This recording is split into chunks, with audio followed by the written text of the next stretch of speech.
That Going was live. another reason I think. Oh, we are live. Good, good, good. Hello, and I'm hoping that Elizabeth can rejoin us here. She's having some technical difficulties. Um, so let's see. We're going to welcome in everyone as they come in. It has been a brilliant weekend for Latin American culture. I think we Yes, all. in, indeed it was. Indeed it was. Yes. Watching that halftime show, I mean, the beautiful Latin American culture, one thing, Right. Right. but the intricacy of the design, like I don't think I've ever seen a Super Bowl show done that way, Right. where it was much more framed for the camera, and moving through the scene. It looked like a music video. It was gorgeous. Yeah, it Absolutely was really cool. gorgeous. It felt there was a lot of little Easter eggs, little messages in the background. And for like a lot of us, the that was asleep, while the wedding was happening, that's probably Yeah. happened to all of us because weddings go on forever.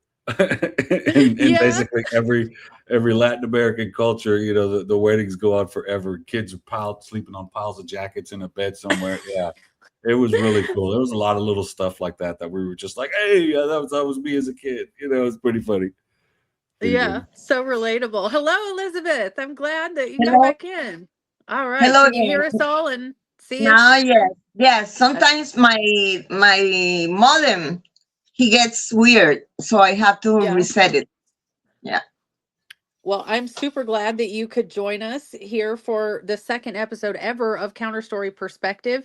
Our second Monday of every month is going to be dedicated to conversations with my two new friends here, because we are going to be discussing Latin American issues. This is a topic that a lot of Americans just aren't well versed on. Our public schools did not do a great job on educating us on this topic. In fact, some we're learning that some of the stuff we were taught in our schools was outright propaganda and just not true at all.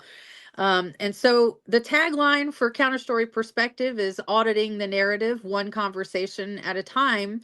And with our Latin American episodes, I feel like it's not even going to be auditing the narrative so much as just learning the narrative, because I've learned more from you two already than ever in my public education about Latin America and United States place in Latin America. And so I want to introduce both of you. Elizabeth Raven, you are a university professor and architect living in Caracas, on the Yes. ground in Venezuela. And everybody knows Arturo, right? I feel like everybody knows Arturo.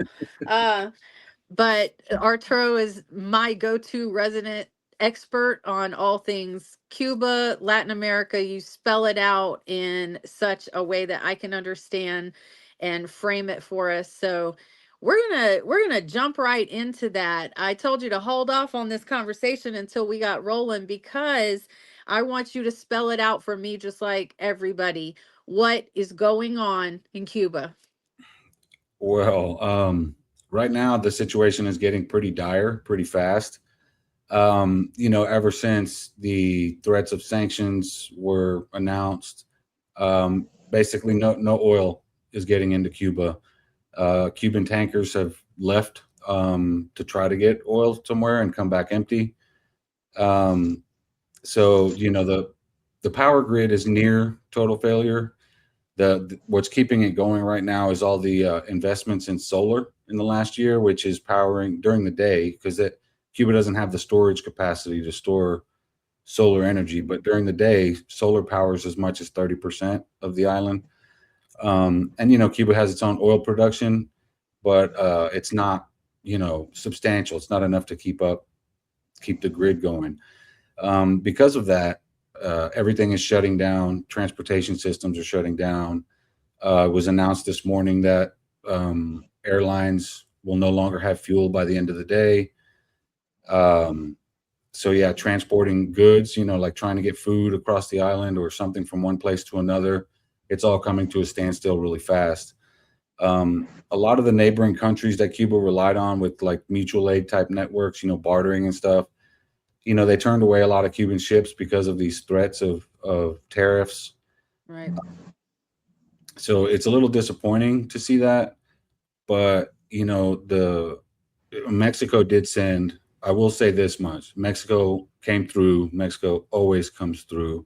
Mexico sent 2 ships, 800 tons of goods, no fuel, no oil, but they are sending humanitarian aid.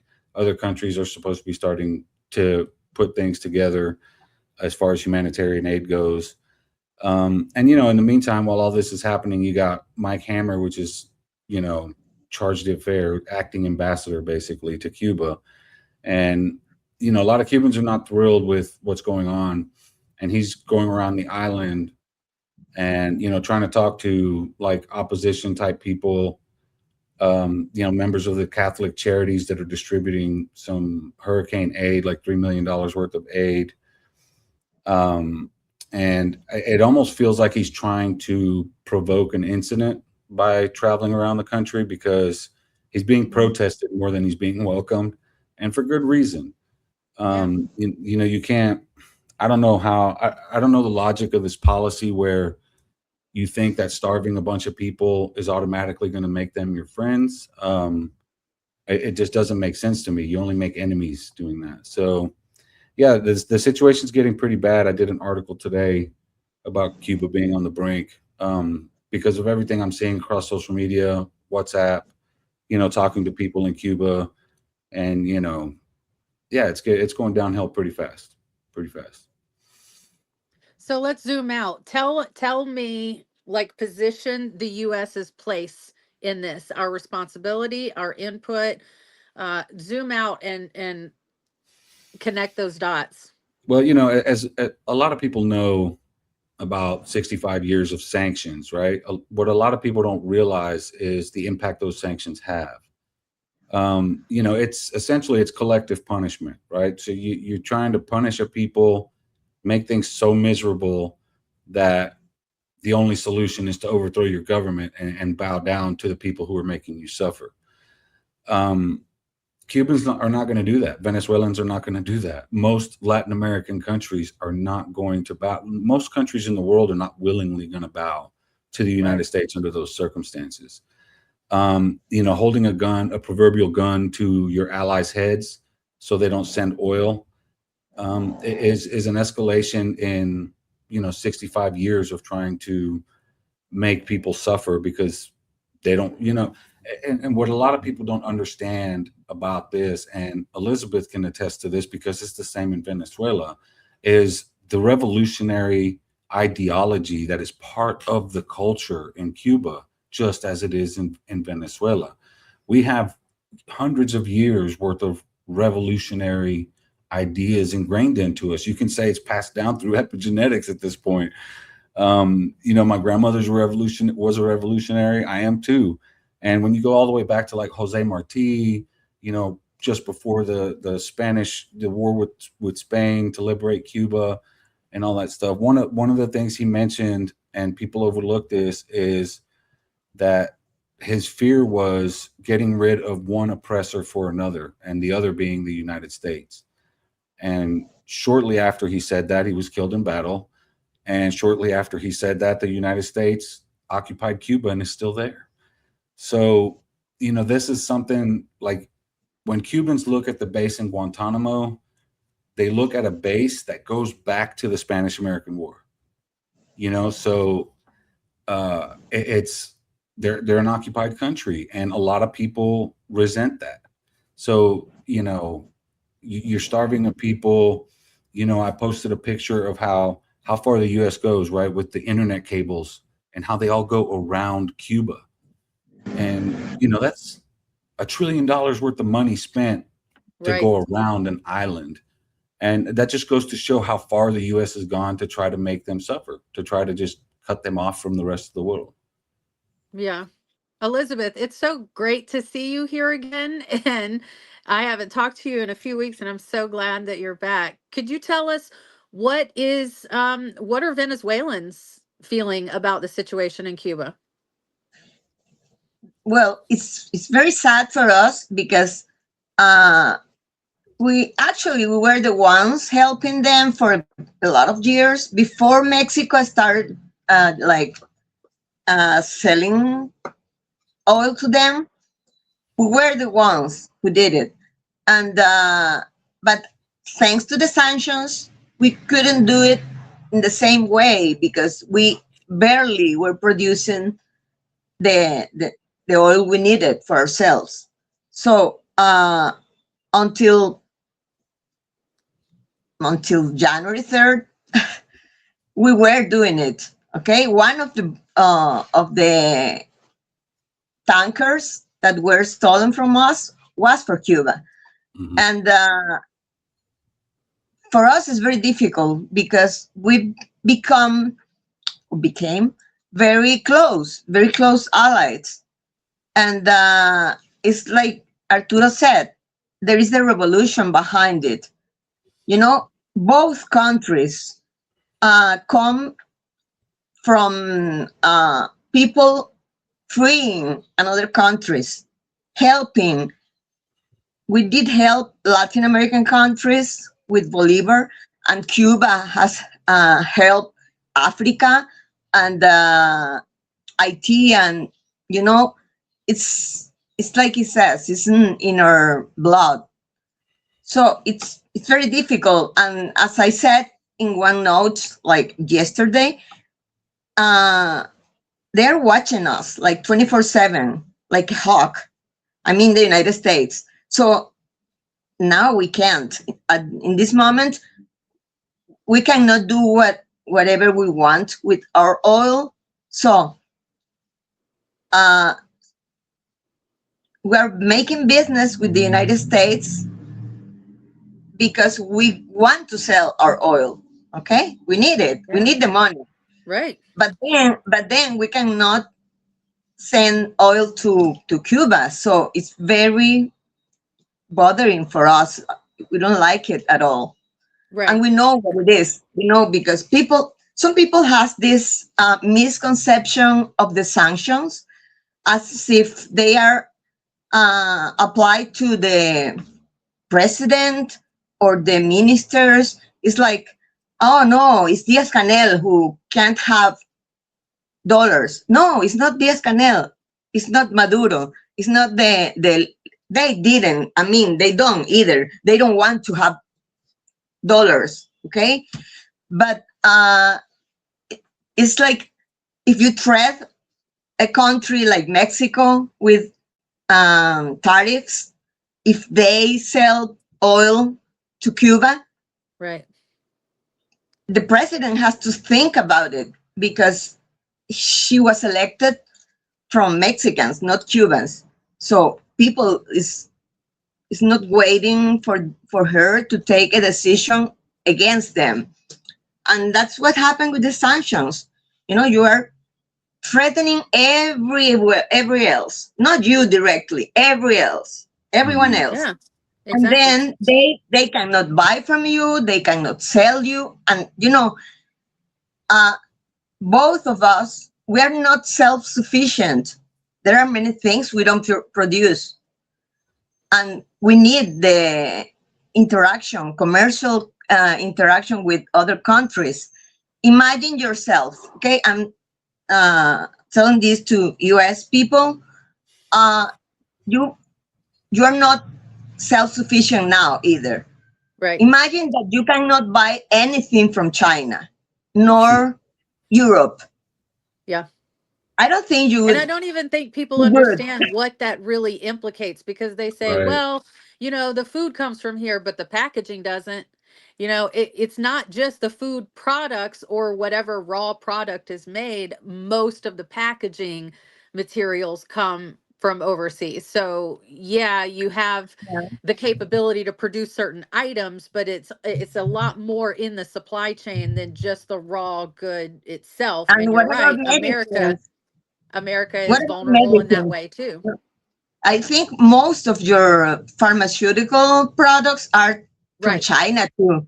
Yeah. So it's not easy to survive that. It's like you get used to live uh, with less. Yeah. Yes. That's it. Yeah. And then Right. and just start producing the things that you really need, and all the few money that you have goes to that, food. So now we So produce almost all our food, but yeah, so I it's want not. to ask you about that because I remember reading several weeks ago, after one of our conversations, that was a push of Maduro's was to develop some independence. And when these sanctions started several years ago, he began the process of manufacturing in Venezuela so that there was more self-sufficiency. Now, obviously, that's a process that takes a great deal of time. Whenever we talk about that in any country in the world, you're talking about a decade of infrastructure build out Right. to truly be able to be self-sufficient in that way. But from what I read, that was something that Maduro did intentionally, was to attempt to make Venezuela more self-sufficient so that external sanctions wouldn't have as great an effect. Would you say that's accurate? Yeah, that's accurate, and that's Mhm. why Trump had to change his, strategy, because sanctions weren't working anymore. It's like, Yeah. okay, we weren't rich, but we were better and better, and like years growing, continuously, and then he knew that the sanctions weren't enough. Okay, Yeah. so now, of course, now he did what he did, and he just realized that we have the oil, they need the oil, and the the way they were doing it, it wasn't working, Right. because Yeah. because all of our oil was going anywhere else but the United States. Only a few of our production was going to So Chevron, but on the topic of Maduro, I have seen some of the most interesting video coming out over the past week or so. And one video particularly caught my eye, and I do need to go back and confirm because I don't want to throw the wrong person under the bus. It was either Reuters or BBC. Had a reporter there, and on the streets of Caracas, there are thousands of people in the street chanting "Free Maduro." There are posters, there are banners, there's graffiti, spray paint graffiti.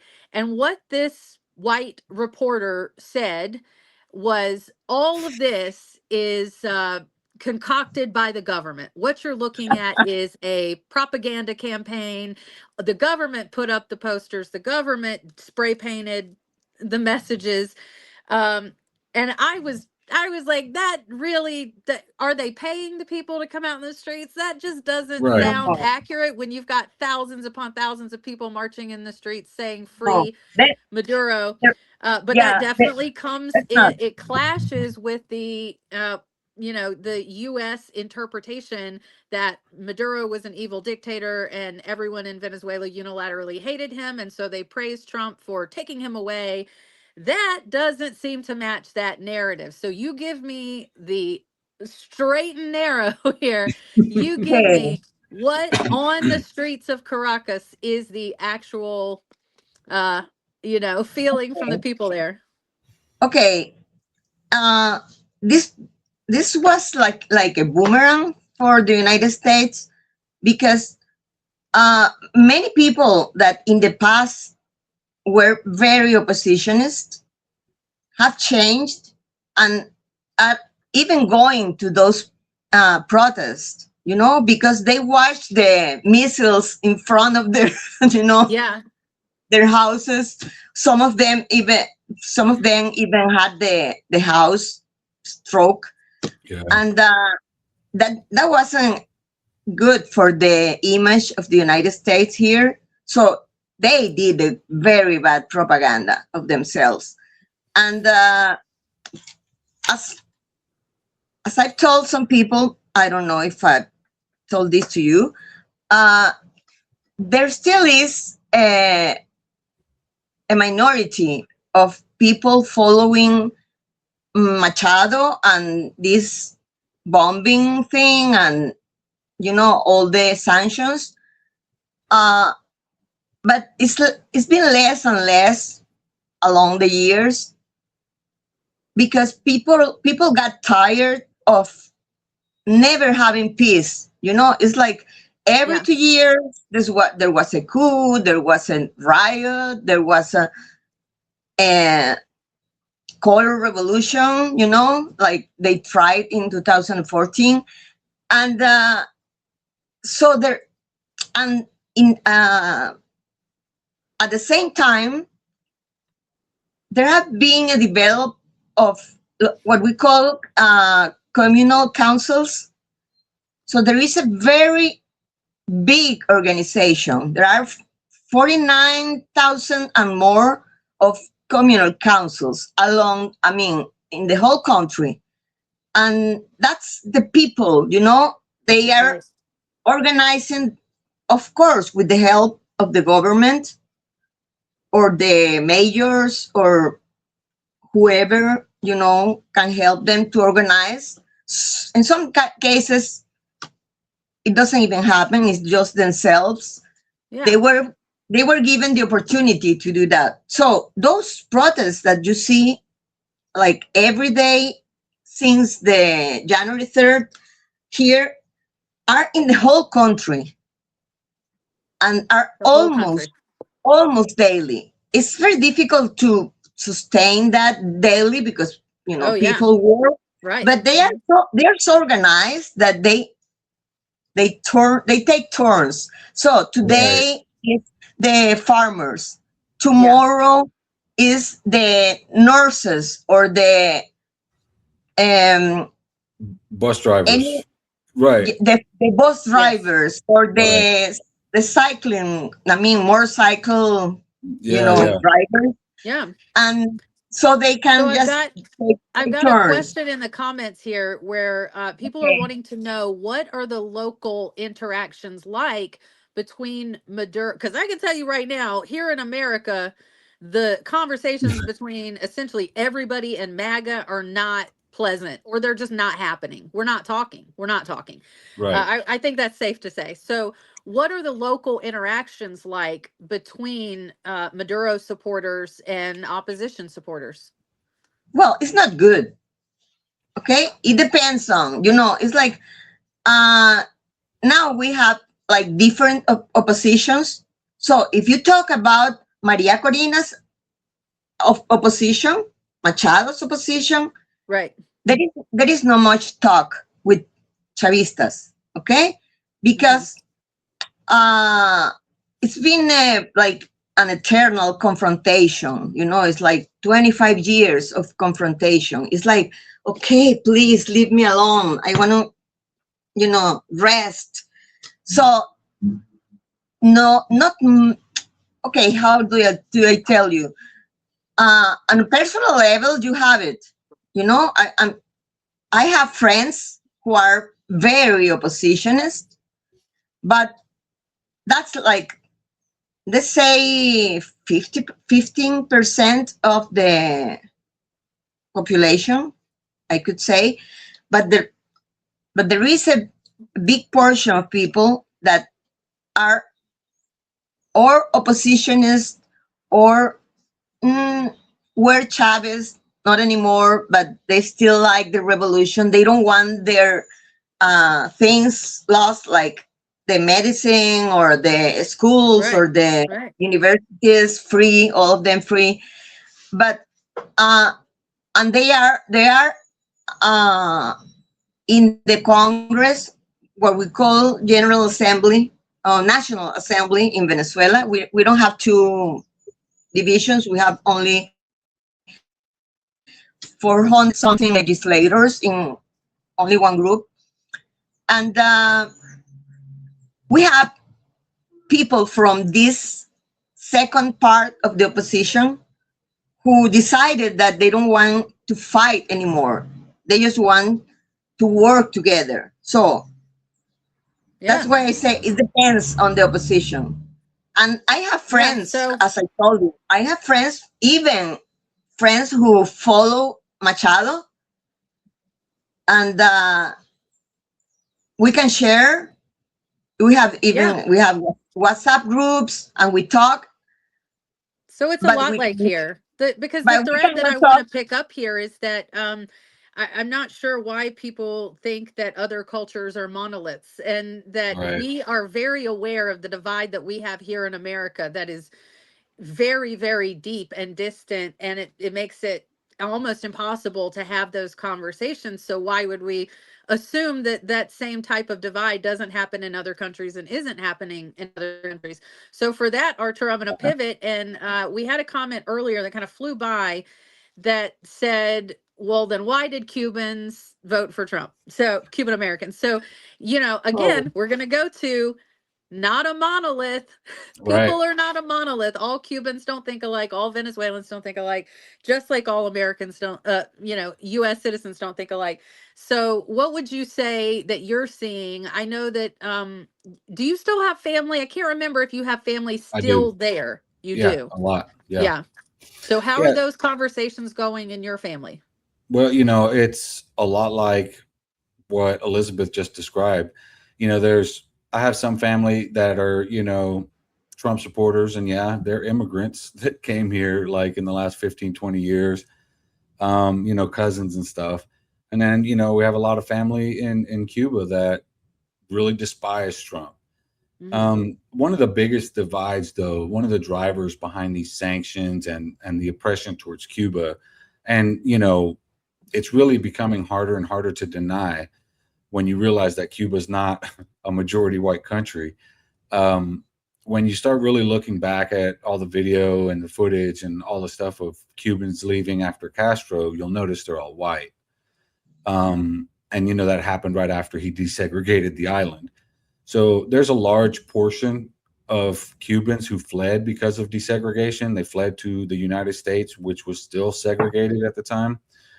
And a lot of that stuff does play into it.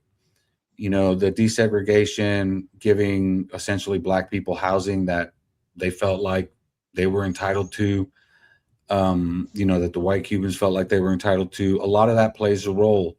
And some of that gets passed down from generation to generation. And when you consider that so many white Cubans left, that means that there were less white Cubans to grow in Cuba, and the Black population only got bigger, and and the mixed race population. So there are a lot of roles that play into this. But the debate about, especially about Cubans in Miami, because you hear that all the time. You hear that phrase, Cubans in Miami. Yeah. They in 2020, Joe Biden won Miami-Dade County and Broward County, both Cuban strongholds in Florida. But then in 2024, they went heavy for Trump. Yeah. And it's just interesting to see. And a lot of it had to do with, a lot of rhetoric claiming Joe Biden and Kamala Harris were socialists and blah, blah, blah. They buy into this whole Democrats are communists. And, clearly, Right. if anybody should know what a communist is, it's Cubans. Yeah. So to buy into the narrative that Democrats are even remotely socialist is just out there, which brings back the racial question, right? Because no matter what you look at, that doesn't really make sense. It has to come back to that. Is it because they thought that Donald Trump was going to be harder on a majority non-white Cuba? Possibly. But it was probably more likely the fact that it was a Black woman versus a racist white man. Yeah. And I'm going to tell you right now that those same Cubans who fled desegregation in Cuba came to the United States to a segregated society and didn't say a word. They stayed out of the segregation conversation. That tells you right there that they're willing to overlook Donald Trump's racism, Right. rather than vote for a Black woman. So there are a lot of things that play into this, and a lot of it is cultural, machismo, misogynoir, things like that. But yeah, I mean, when it comes to the politics of it, it probably did have a lot to do with them knowing that Trump was going to be harder on Cuba than Biden, because of course, Biden waited till the last 2 months of his presidency, but he did take Cuba off the state sponsors of terrorism list. And as far as Cubans are concerned, that probably put some votes in, Donald Trump's favor by doing that at the last minute. Right. Did Yeah, you, I know that your, there are a lot, like some of my cousins that were Trump supporters in 2024 are kind of leaning away from him right now for obvious reasons because a lot of people are. But yeah, I think that's what played into the whole 2024 election thing. It's just a lot of different variables. well, I had written in my list of questions to ask Elizabeth if she felt like there's a sense of stability. So we've seen the vice president step up into the role of presidency, whether or not that's an official title. And from the outside looking in, from the things that I look at, it does look like there's a sense of stability. The government is still projecting a strong presence. And would you say that's accurate? And after that, like I said, I've been wrapped up in local ICE stuff here and haven't been caught up on the Cuba stuff. But hearing this, would you say that doesn't sound like there's a great deal of stability in Cuba right now? No, and this is one of the things Cubans didn't want to go through. This is why they don't want to overthrow their government and further destabilize their country. This is what they fear in doing that. A lot of Cubans, and for good reason, think that they can instill reforms in the government. And when you look at the 2022 Family Code that codified gay rights and trans rights and gay marriage and things like that, and when you look at how that was decided on, which was by referendum, and 80% of the population turned out to vote for it, Oh wow. you can see why they feel like they can create reforms, and rather than destabilize, similar to like Venezuela. Why would they want to destabilize an entire country of 30 million people when they feel like they could possibly get some reforms done? Right. And Elizabeth, would you say that there's Yeah. a general sense of stability there? Yes. Yeah. I think there was the first week, people didn't know what was happening because, it took a little time to the vice president to be, the president in charge, but they were like, they had to solve things, Yeah. related probably to power because,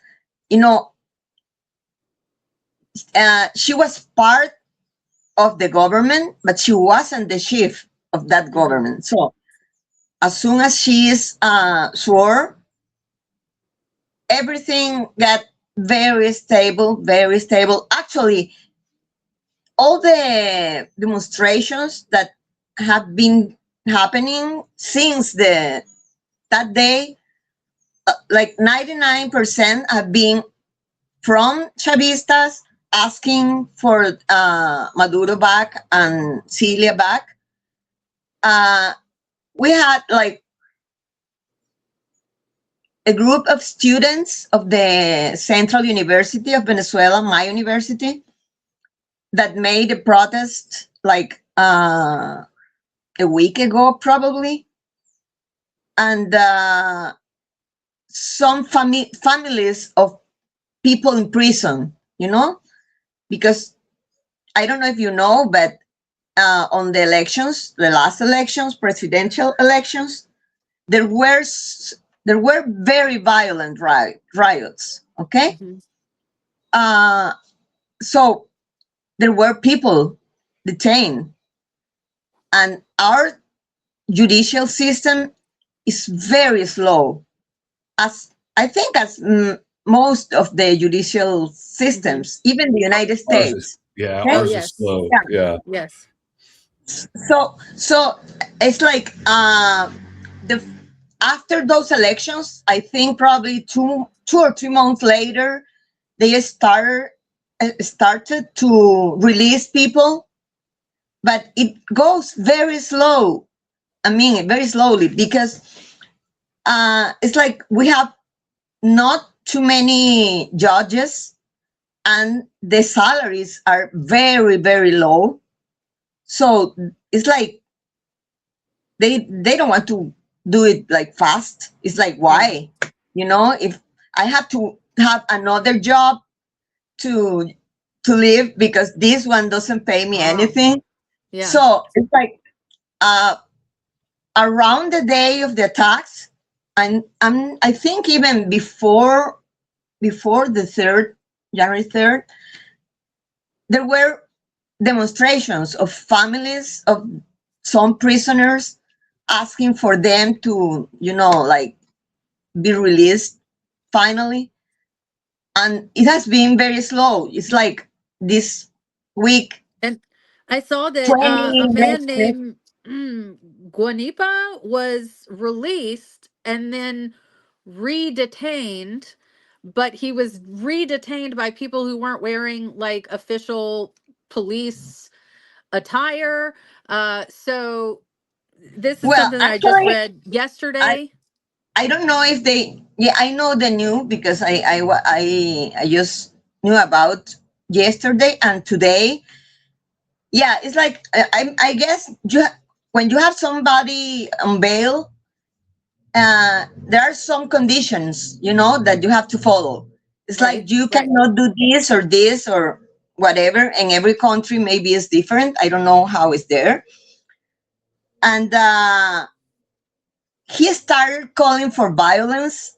He publicly, being in bail, he publicly on the social networks, he started calling people to create violence, to Ah, destabilize the country. So Okay. Maria Corina Machado could had to come here because it's like if you can have your people in peace, then they were waiting to Trump to do that. So he started doing this, and then the fiscal, how do you say fiscal? Fiscal. Arturo, fiscal del distrito, el attorney, general attorney. Oh Okay, yeah, that one. yeah. Like the Yeah. attorney So general. Yeah. our general attorney told the judicial system, uh, we we don't want to have him again in prison, but he will have to stay at home with the ankle thing, you Yeah. know, right. and that's what happened. And the people who detained him, they were actually detectives. Uh, is Right. here the only ones that wear the uniform are like the news that got out of the college or university, because here you have to have a college degree to be a police. It's like at Wow, least, you do. yeah, 2 years in college, and then you can go out to police. And then Wow. if you want to be Wow. detective, You need you a have to have heartbeat here. 2 more years, and then you graduate. We have a university of security here, and then you go and graduate from university, and you can be detective. So, and detectives, they don't wear uniforms. I think they don't wear uniforms there too in the United No, they States. don't. Yeah, they don't. So it was a legal detaining of the guy. Hmm. I guess I don't know if they actually did it or not, but I know they are looking for him too. But the decision was that he was going to stay home. Right. Yeah. It's Yeah. not Put like on house arrest. he won't have internet there. Okay, Yeah. so it's but it's just symbolic, Yeah. because the thing is that every time there is a confrontation, the only ones that get in prison are the Chavez, because it's like nobody is going to the police asking for them to be released, no. But if the people is from the opposition, then there are demonstrations or protests, and then like Yeah. 20 today, 40 tomorrow, 80 the day after, they are being released. Uh, but then Chavez say, okay, what the heck? It's like they killed my mother. My son have lost an eye or whatever thing Right. happened. Yeah, we talked about this And the first time we talked about it, that just because they call them political prisoners, they still committed a crime for which they were yeah, arrested. And it's Yeah, exactly the same as the people at January 6th that assaulted our Capitol, yeah, that assaulted officers. Those were actual crimes. Putting them in jail for the crimes they committed does not make them a political prisoner if the activity they were participating in was still illegal. It was political, but right. it was but illegal there you go. activity. Yeah, Yeah. we have two cases. Oh, she left. You You still there, okay? Melissa? Sorry about Do we have There to you that. are. continue? Okay, Sorry. okay, okay. We have two emblematic cases here. Like there are two mothers that have been there trying to release their songs, and one of the guys, he he with a knife, he killed a woman. Oh, It was 17 puñaladas. Okay, I don't know how do you call Oh, that. he stabbed her yeah. What 17 times. 17? And she says, "Oh no, he's a political prisoner." And the other one is worse. In 2016, he killed a girl. It was a young guy, and he killed a girl and he cut her in pieces. Oh my God. And And then the he's mother, been okay, released. I understand that a mother is a mother. It doesn't matter if your son is a criminal, but so that they are absolutely convinced that their sons should be out free. Well, you know, And and we see that kind of stuff all the time, right? Like we see it in Cuba too. Like there are some people in Cuba, and I know of a few myself, independent journalists, that I would classify as political prisoners. But like all the people that got arrested on the January or the July 11th protests in Cuba a few years ago, I mean, you saw the videos. There was violence. There was, people yeah, attacking and destroying things. And then, the vast majority of them got house arrest. A few are sitting in prisons and stuff. So there are families that will take the whole political prisoner narrative to try to get their own kids out of prison, even though they did horrific stuff. And we see that in the United States too, where you see some pretty violent criminals in prison trying to take advantage of the whole prison reform movement and yeah, for their own aims. And we do need prison reform. We just have to be careful who we're listening to about that prison reform, because the person who you're listening to might not be the greatest person to be listening to. So it's common to see somebody try to get their kid out of prison and trying to use yeah, some sort of other movement to do that. Yeah. And we've yeah. done that in America. I mean, we have that type of corruption all over America. So once again, it just becomes astounding to me, the hypocrisy that we have. These are things that we do, and particularly now in America now with the ramping up of ICE and the blatant. I mean, we just have this police force on the streets that's going rogue. I'm a little bit distracted today because they have arrived here in my town. They are everywhere. Yes. They went into my bodega and took a man, and we don't know where he is. So how is a country like this? Is me sitting in the United States talking about the masked men that just took a man from a bodega in my neighborhood and we don't know where he is.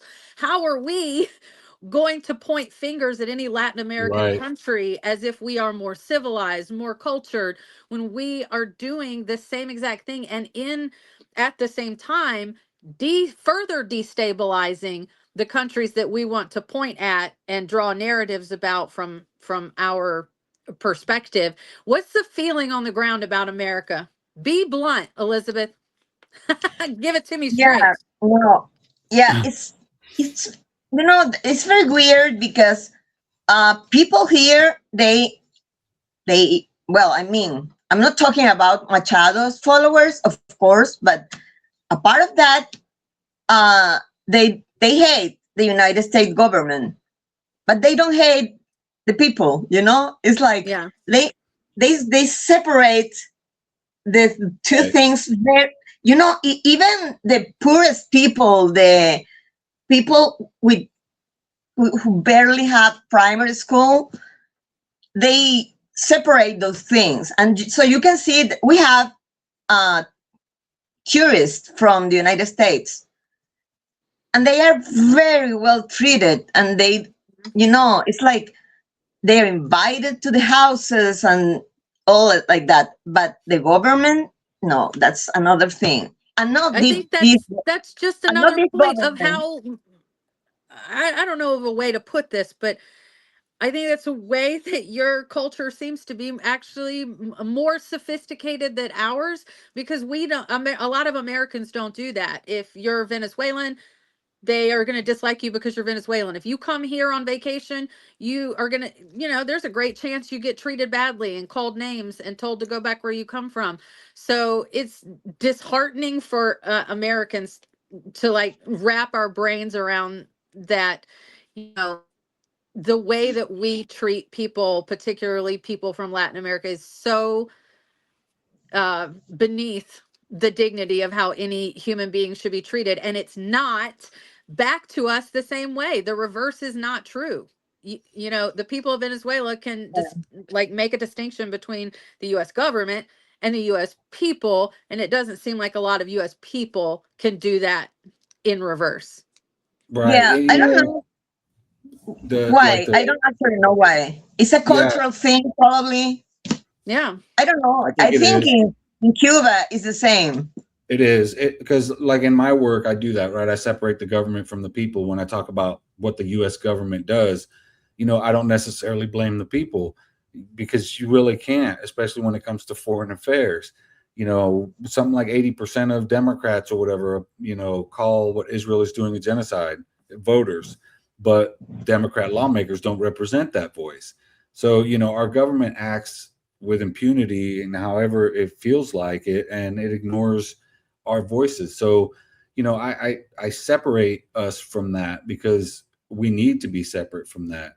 Until people separate themselves from the government, they won't be able to protest it. Like you're seeing this weird thing with MAGA right now, where they're essentially, they're being called bootlickers everywhere, because for decades they told us to freak out about the federal government, coming to our state and doing these things, and all of a sudden they're fans of the federal government doing all the same things they warned us about.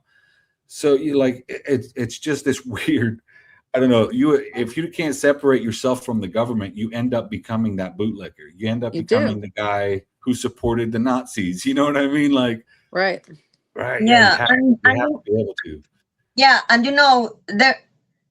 it's very funny because they keep accusing our governments to like make propaganda, and nothing is real. It's just the propaganda that our governments do. So people are not Chavez. That's not true. It's the propaganda. And the very reason that we have to separate that from here is that you do have a lot of propaganda against our government and our people, because I have a lot of family there, and half are like US citizens from 2 generations, but the other half are my brothers or my cousins that just went there, my generation basically. And they, because of the propaganda, suddenly they are all criminals, because according to Trump, all Venezuelans are tren de Aragua. They are all criminals. Right. And then you have to protect yourself. My brother goes to the park with his little son, 7 years old son. He was born there and he speaks English perfectly.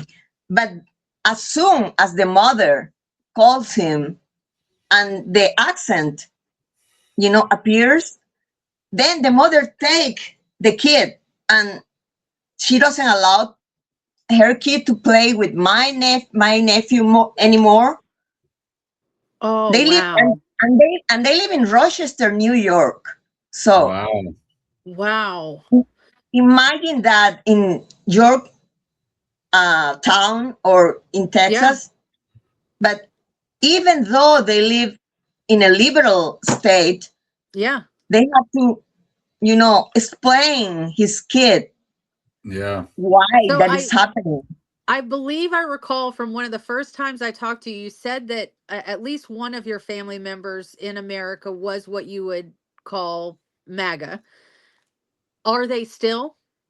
Well, it's for me, it's very confusing because now Hmm. Trump is his president, but I'm almost sure that he didn't vote for Trump.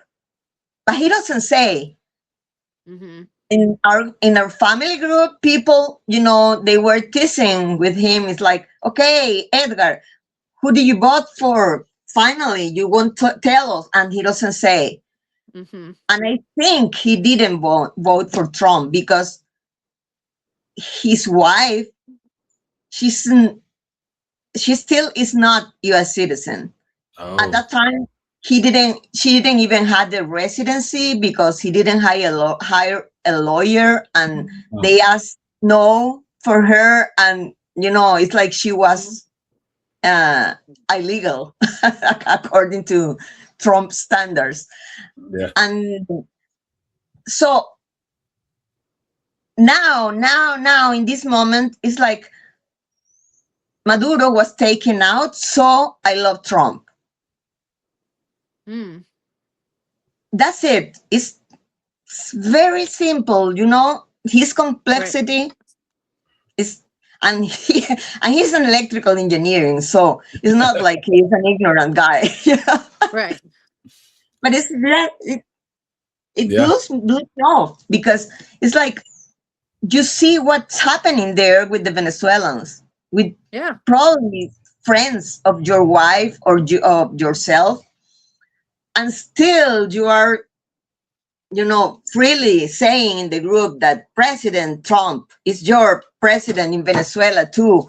And probably he's doing that because he wants to bother me. Probably, Yeah. you know, I That's what I brothers do. haven't, yeah, Yeah.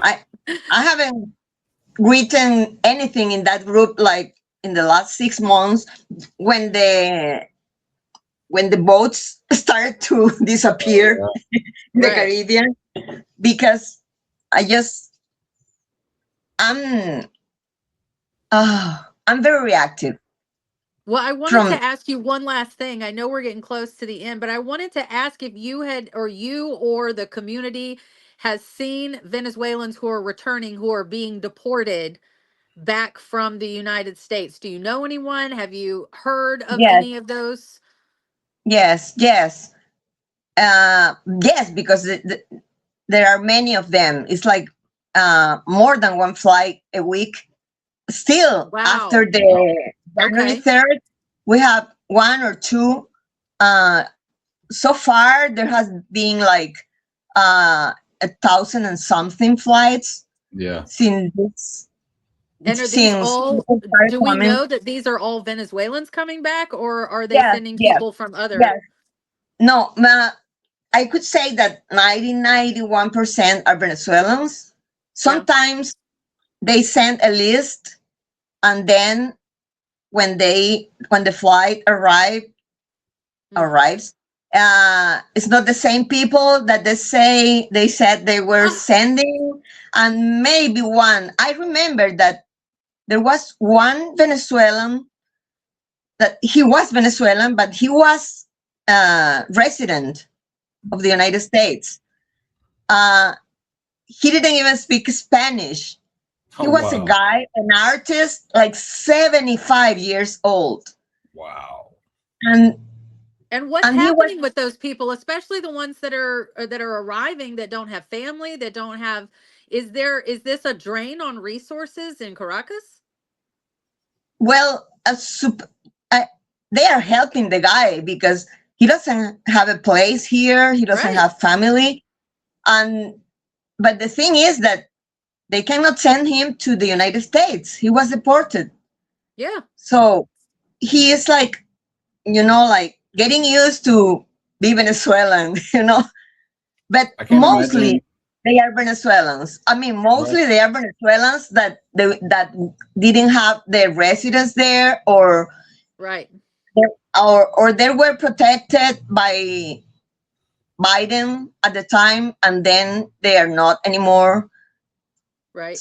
And yeah, they don't want to go anymore anywhere. It's like they were so badly treated.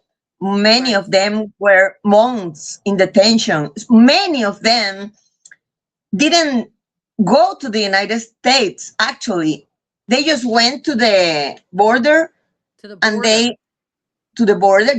Yeah. your border there, Hmm. and they went to a nice facility and they say, okay, I came here because I applied for Asylum. the So they Biden did thing it for the right asylum. way. Yeah. Hmm. And they were just detained there and never get into the United States. Oh my They Wow. were God. there like 6 or 8 months, and then they were deported here. And those most of them were young people that didn't have much. They just sold the car that they had probably. They Some of them even sold their apartments if they had, and then they came here and they have nothing, nothing, nothing. It's like, Is there anything in place that's helping them get settled, or is it just the community kind of doing that? yeah, well, mostly family. The first thing is Yeah. looking for family, for Yeah. Yeah. for them to be in a house where with people that they know. So most of them have family here. But these rare cases, like this guy, they just give them an apartment temporarily, so they don't know what to do with that kind of people, because it's not like That's a they lot can of send people. them to Right. another country. So yeah, it's very Wow. difficult, and they Yeah. and they don't want to go to the United States anymore in any Yeah. circumstances. Right. I can Well, imagine. we are Yeah. getting close to the end of the hour here. I want to thank both of you for your time once again, catching up with me. I am so grateful for the perspective that you bring, and the way that you can break everything down, especially for me, with plain language, so I can understand what's going on. So I've started saying everywhere now, educated people are empowered voters. And so we need to be educating people so they are empowered to vote correctly and to vote Right. with the full realm of information that's available to us. And for that, we're having to look outside the United States and go around the sort of curtain of our propaganda that we have going on here, which is wild. I mean, it's just full propaganda at this point that we've all seen. Arturo, I hope everybody goes over and subscribes to your decolonized journalist, right? That's Yep. make sure I get that right. And Elizabeth, I hope everybody goes and subscribes to you. We here at BAM are doing our best to get information out there. I hate Steve Bannon with my whole body, but that tactic of flood the zone, it works. It It's a does. successful tactic, and that's what we're doing, is trying to spread out information as much as we can. And so everybody that's watching, I want you to share this and have these conversations with people in your community. Open the uncomfortable conversation about South America, about Central America. Go ahead and have that conversation, because that's what we need to be doing. We've got to be talking down the propaganda at every turn, so that people are informed and can make better decisions going forward. I think personally, what we've seen come out of, or what is become realized out of MAGA, is ignorance. That's 100% what fed into the creation Yeah. of MAGA. And a lot of some of those people are starting to break out of it now. And maybe it's because somebody in their family got taken by ICE, or because their store got raided, or whatever it is. It's starting to impact them personally, and that's starting to break through. So we want to meet them there. We want to meet them where those cracks are appearing and say, hey, come on over and have the conversation. We're not scary. Okay. Yes. Yep. So, Yeah. and we have Sometimes people you here need, at, I'm sorry, sometimes go you need ahead. to uh, sometimes you need to create a cognitive dissonance Yeah. on their minds, so they like Yeah. break and say, oh, whatever, what's happening here. Okay. Yes, exactly. So that's what we're doing here at Blue Amp. We've got Ellie digging through the Epstein files and pulling out those pieces of truth in there that have been buried That's for awesome. many, many years. And we've got Lawrence and Dana bringing the Daily Whatever show. So every morning we have a morning show we can listen to. That's that old school type of, like, when you turned on the radio and heard the morning show. It's that type. And of course, Cliff Schechter and David Schuster coming in with the VIP, history in media and journalism that are sort of guiding the rest of us in this machine that we're that we're working on, this information machine. And it's so this is a great opportunity for me to be able to meet people from all over the world and all over the country that are educating me and helping me educate others. So I hope you guys are going to be back. The second Monday of next month is always going to be Latin America Day. So we're going to get caught up then. Okay. And I thank you so much for your time. Thank you. Yeah, thank you for having us. All right. Bye-bye, everybody. Bye.